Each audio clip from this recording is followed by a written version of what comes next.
Hi everyone, so we're back and we're going to talk about how to switch colors in the half double crochet.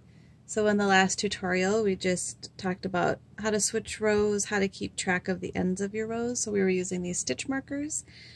So you can see I have one stitch left here, and there's one more here. This is our turn chain.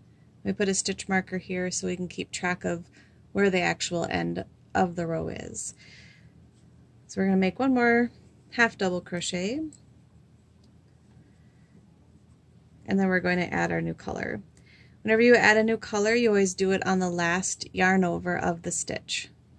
So for this one, you yarn over, go into the stitch, yarn over, pull through the stitch, and our last yarn over would be yarn over and through everything, right?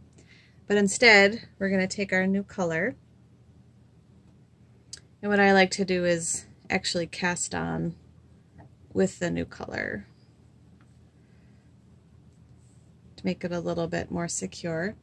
So instead of just yarning over, making a slip knot on there with our new one, and then you just pull through all the colors and you have one completed half double crochet in the old color, and your new color is popped up here.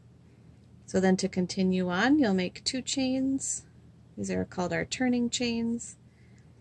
And if you want to keep track of where that last stitch would be when you're coming back to this on the next row, you'll put a stitch marker right there in that second chain, if you can see that. And you flip it over, and because this counts as our stitch, we don't work in this space here, we move on to the next one. So yarn over, through both, so through 3 loops on, yarn over again, and pull through them all. And so now we have our new color. Then we have these here on the side, which you can weave in later, or if you're putting an edging on, you can hide them later on. And if you did 2 rows and came back, you could just pick up the pink and carry it along the side. So there's that. And then here's a project you can make with these 2 colors that I just had. It's a very, very gigantic beanie.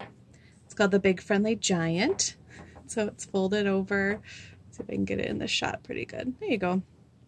So it's worked in half double crochet rows, and then you kind of cinch it up here at the top and put a giant faux fur pom on it.